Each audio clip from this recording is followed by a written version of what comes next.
ആകാശവാണി.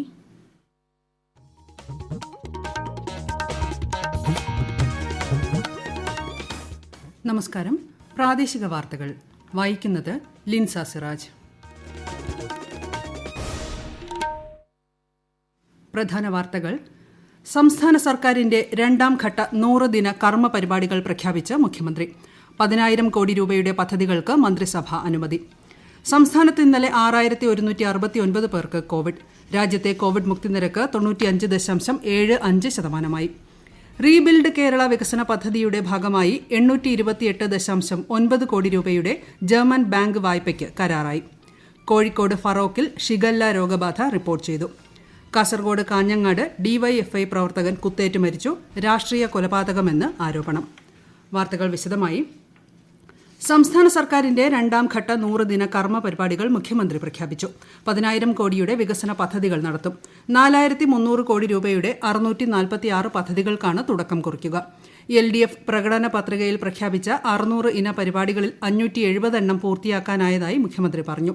സംസ്ഥാനത്തിന്റെ വരുമാന വളർച്ചയിൽ ഉണ്ടാകുന്ന ഇടിവ് ദേശീയ തലത്തേക്കാൾ കുറവായിരിക്കുമെന്ന് പ്രതീക്ഷിക്കുന്നതായും മുഖ്യമന്ത്രി തിരുവനന്തപുരത്ത് വാർത്താസമ്മേളനത്തിൽ അറിയിച്ചു. ഗെയിൽ പദ്ധതി അടുത്ത മാസം 5-ന് പ്രധാനമന്ത്രി ഉദ്ഘാടനം ചെയ്യും. അടുത്ത 4 മാസം കൂടി റേഷൻ കടകൾ വഴി സൌജന്യ പലവ്യഞ്ജന കിറ്റുകൾ നൽകാനും തീരുമാനിച്ചിട്ടുണ്ട്.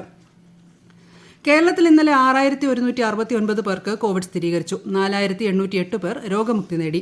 5349 പേർക്ക് സമ്പർക്കത്തിലൂടെയാണ് രോഗം ബാധിച്ചത്. 22 കോവിഡ് മരണവും ഇന്നലെ സ്ഥിരീകരിച്ചു. 61,437 സാമ്പിളുകളാണ് കഴിഞ്ഞ 24 മണിക്കൂറിൽ പരിശോധിച്ചത്.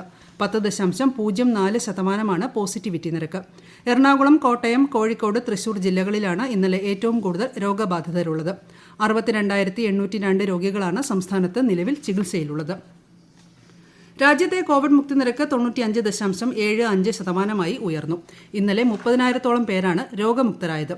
രാജ്യത്ത് ഇതുവരെ 96,93,000 പേരാണ് കോവിഡിൽ നിന്നും മുക്തി നേടിയതെന്ന് കേന്ദ്ര ആരോഗ്യ മന്ത്രാലയം അറിയിച്ചു.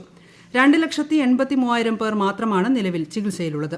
അതേസമയം ഇന്നലെ 24,712 പുതിയ കേസുകൾ കൂടി റിപ്പോർട്ട് ചെയ്തു. കഴിഞ്ഞ 24 മണിക്കൂറിൽ 312 മരണവും റിപ്പോർട്ട് ചെയ്തിട്ടുണ്ട്. കോഴിക്കോട് ഫറോക്ക് നഗരസഭയിൽ 1 വയസ്സുള്ള കുട്ടിക്ക് ഷിഗല്ല രോഗബാധ റിപ്പോർട്ട് ചെയ്തു. കോഴിക്കോട് സ്വകാര്യ ആശുപത്രിയിൽ നടത്തിയ പരിശോധനയിലാണ് രോഗം സ്ഥിരീകരിച്ചത്. നേരത്തെ വീട്ടുകാരിൽ ചിലർക്ക് വയറിളക്ക ലക്ഷണങ്ങൾ ഉണ്ടായിരുന്നതായും അത് ഭേദമായതായും ആരോഗ്യവകുപ്പ് അധികൃതർ പറഞ്ഞു. അതേസമയം കോഴിക്കോട് കോർപ്പറേഷനിൽ ആദ്യം രോഗം റിപ്പോർട്ട് ചെയ്ത മുണ്ടിക്കൽ താഴം കോട്ടാംപറമ്പിൽ നിന്നും ശേഖരിച്ച ജലത്തിന്റെ സാമ്പിളിൽ ഷിഗല്ലയുടെ സാന്നിധ്യം കണ്ടെത്തിയതായും അധികൃതർ വ്യക്തമാക്കി. റീബിൽഡ് കേരള വികസന പദ്ധതിയുടെ ഭാഗമായ ക്ലൈമറ്റ് ലോൺ കേരള വഴി 828.9 കോടി രൂപയുടെ ജർമ്മൻ ബാങ്ക് വായ്പയ്ക്ക് കരാർ ഒപ്പിട്ടു. ജർമ്മൻ ബാങ്കായ KfW കൺട്രി ഡയറക്ടറും കേന്ദ്ര ധനമന്ത്രാലയത്തിലെ അസിസ്റ്റന്റ് സെക്രട്ടറിയുമായ ഡോക്ടർ CS മൊഹാപാത്രയുമാണ് കരാറിൽ ഒപ്പിട്ടത്.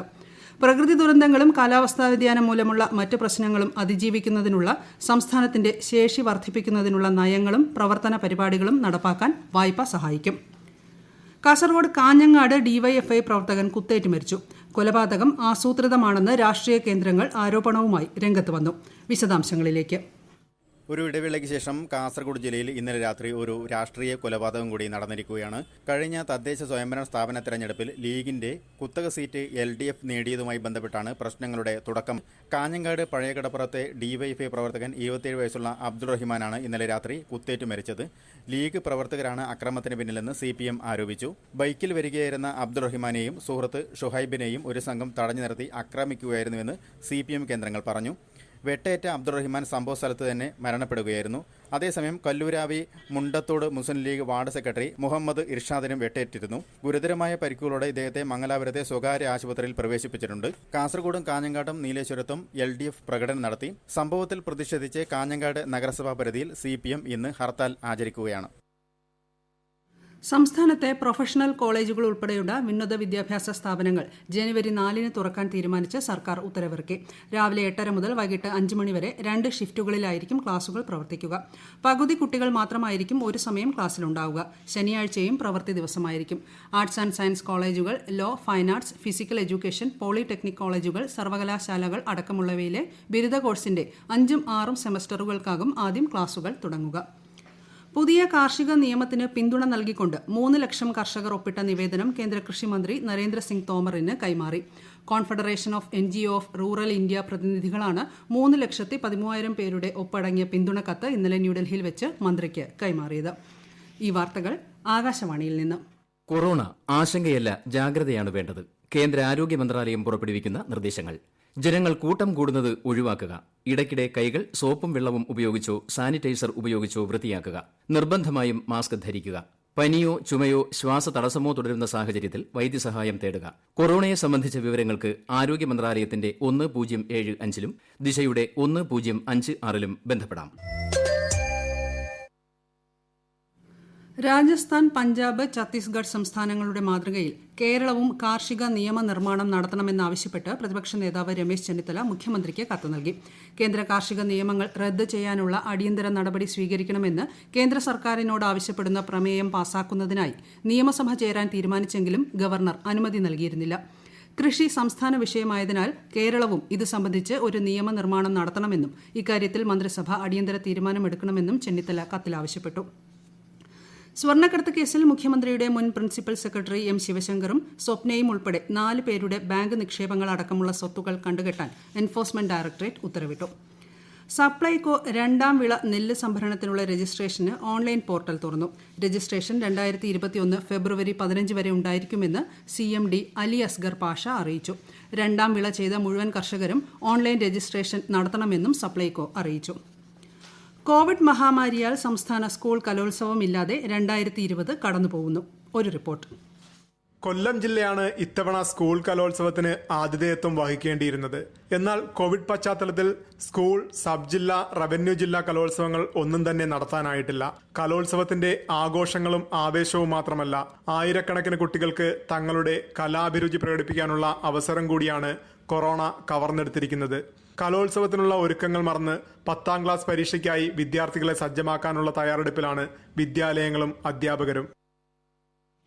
വയനാട് ജില്ലയിൽ കോവിഡ് കേസുകൾ വർദ്ധിക്കുന്ന സാഹചര്യത്തിൽ ആരോഗ്യവകുപ്പും ആരോഗ്യ കേരളം വയനാടും സംയുക്തമായി സംഘടിപ്പിക്കുന്ന വാഹന പ്രചാരണ ജാഥയ്ക്ക് തുടക്കമായി. പോസ്റ്റ് കോവിഡ് ലക്ഷണങ്ങളും ശ്രദ്ധിക്കേണ്ട കാര്യങ്ങളും, കോവിഡ് ലക്ഷണങ്ങളുള്ളവർ പരിശോധന നടത്തേണ്ടതിന്റെ ആവശ്യകത, വയോജനങ്ങളിൽ കോവിഡ് ഉണ്ടാക്കുന്ന പ്രശ്നങ്ങൾ എന്നിവ മുൻനിർത്തിയാണ് പരിപാടി സംഘടിപ്പിച്ചിട്ടുള്ളത്. സംസ്ഥാനത്തെ മുഴുവൻ സർക്കാർ ഓഫീസുകളിലും ഗ്രീൻ പ്രോട്ടോകോൾ പാലിക്കുന്നതിനുള്ള ഹരിത ഓഡിറ്റ് ഈ മാസം 28-ന് ആരംഭിക്കും. സർക്കാർ ഓഫീസുകളിലെ ഗ്രീൻ പ്രോട്ടോകോൾ പ്രവർത്തനങ്ങൾ വിലയിരുത്തി ഗ്രീൻ ഓഫീസ് സർട്ടിഫിക്കേഷനും ഗ്രേഡും നൽകുന്നതിനാണ് ഹരിത ഓഡിറ്റ്. കോവിഡ് വ്യാപനം കൂടി നിൽക്കുന്ന സാഹചര്യത്തിലും ജനിതക വകഭേദം വന്ന വൈറസിന്റെ ഭീഷണി നിലനിൽക്കുന്ന സ്ഥിതിയിലും ക്രിസ്തുമസ്, പുതുവത്സരാഘോഷ വേളകളിൽ എല്ലാവരും ജാഗ്രത പാലിക്കണമെന്ന് മന്ത്രി KK ശൈലജ. തെരഞ്ഞെടുപ്പ് കഴിയുന്നതോടെ രോഗവ്യാപന സാധ്യതയുണ്ടെന്ന് വിദഗ്ധർ പറഞ്ഞതുപോലെ വീണ്ടും കോവിഡ് വ്യാപനം കൂടി വരികയാണ്. മതപരമായ ചടങ്ങുകൾ കോവിഡ് പ്രോട്ടോകോൾ പാലിച്ച് മാത്രമേ നടത്താൻ പാടുള്ളൂവെന്നും മന്ത്രി വ്യക്തമാക്കി. കോവിഡ് വ്യാപനം കൂടിയ പശ്ചാത്തലത്തിൽ കർണാടകയിൽ ഇന്നു മുതൽ ജനുവരി 2 വരെ രാത്രികാല കർഫ്യൂ ഏർപ്പെടുത്തി. രാത്രി 11 മുതൽ രാവിലെ 5 മണിവരെയാണ് കർഫ്യൂ. ഈ വർഷത്തെ ദേശീയ ഉപഭോക്തൃ ദിനാചരണത്തിന്റെ സംസ്ഥാനതല ഉദ്ഘാടനം ഇന്ന് ഭക്ഷ്യ പൊതുവിതരണ വകുപ്പ് മന്ത്രി P. തിലോത്തമൻ നിർവഹിക്കും. മികച്ച ഉപഭോക്തൃ സംരക്ഷണ പ്രവർത്തനം നടത്തിയ ഉപഭോക്തൃ സന്നദ്ധ സംഘടനയ്ക്കുള്ള 2018-ലെ രാജീവ് ഗാന്ധി സംരക്ഷണ അവാർഡ് വിതരണം ചെയ്യും. SSLC, +2 ക്ലാസുകളിലെ വിദ്യാർത്ഥികളെ ജനുവരി 1 മുതൽ സ്കൂളുകളിൽ എത്തിക്കുന്നതിനായി ആരോഗ്യ വിദ്യാഭ്യാസ വകുപ്പുകൾ സംയുക്തമായി പ്രത്യേക പ്രോട്ടോകോൾ തയ്യാറാക്കും. മലയാള ചലച്ചിത്ര യുവ സംവിധായകൻ ഷാനവാസ് നരണിപ്പുഴ കൊച്ചിയിൽ അന്തരിച്ചു. ഹൃദയാഘാതത്തെ തുടർന്ന് സ്വകാര്യ ആശുപത്രിയിൽ ചികിത്സയിലായിരുന്നു. സൂഫിയും സുജാതയും, കരി എന്നീ ചിത്രങ്ങളുടെ സംവിധായകനായിരുന്നു. ഈ മാസം 31-ന് പ്രത്യേക നിയമസഭാ സമ്മേളനം വിളിച്ചു ചേർക്കാൻ സംസ്ഥാന സർക്കാർ തീരുമാനിച്ചു. ഇന്ന് ചേർന്ന മന്ത്രിസഭാ യോഗത്തിലാണ് സഭാ സമ്മേളനം ഈ മാസം തന്നെ ചേരാൻ തീരുമാനിച്ചത്. സമ്മേളനത്തിനായുള്ള അനുമതി തേടി വീണ്ടും ഗവർണർക്ക് ശുപാർശ നൽകാൻ മന്ത്രിസഭായോഗം തീരുമാനിച്ചതായി മുഖ്യമന്ത്രി വാർത്താ സമ്മേളനത്തിൽ അറിയിച്ചു. പ്രധാന വാർത്തകൾ വീണ്ടും. സംസ്ഥാന സർക്കാരിന്റെ 2ാം ഘട്ട 100 ദിന കർമ്മ പരിപാടികൾ പ്രഖ്യാപിച്ച് മുഖ്യമന്ത്രി. 10,000 കോടി രൂപയുടെ പദ്ധതികൾക്ക് മന്ത്രിസഭ അനുമതി. സംസ്ഥാനത്ത് ഇന്നലെ 6,169 പേർക്ക് കോവിഡ്. രാജ്യത്തെ കോവിഡ് മുക്തി നിരക്ക് 95.75%. റീബിൽഡ് കേരള വികസന പദ്ധതിയുടെ ഭാഗമായി 828.9 കോടി രൂപയുടെ ജർമ്മൻ ബാങ്ക് വായ്പയ്ക്ക് കരാറായി. കോഴിക്കോട് ഫറോക്കിൽ ഷിഗല്ല രോഗബാധ റിപ്പോർട്ട് ചെയ്തു. കാസർഗോഡ് കാഞ്ഞങ്ങാട് DYFI പ്രവർത്തകൻ കുത്തേറ്റ് മരിച്ചു. രാഷ്ട്രീയ കൊലപാതകമെന്ന് ആരോപണം. വാർത്തകൾ കഴിഞ്ഞു. ആകാശവാണി വാർത്തകളും വാർത്താ അധിഷ്ഠിത പരിപാടികളും all India radio news Thiruvananthapuram എന്ന യൂട്യൂബ് ചാനലിൽ ലഭ്യമാണ്. കൂടുതൽ വാർത്തകൾക്കായി @all India Radio News Thiruvananthapuram എന്ന ഫേസ്ബുക്ക് പേജും @AIR News_TVM എന്ന ട്വിറ്റർ ഹാൻഡിലും സന്ദർശിക്കാം. അടുത്ത വാർത്താ പ്രക്ഷേപണം 12:50.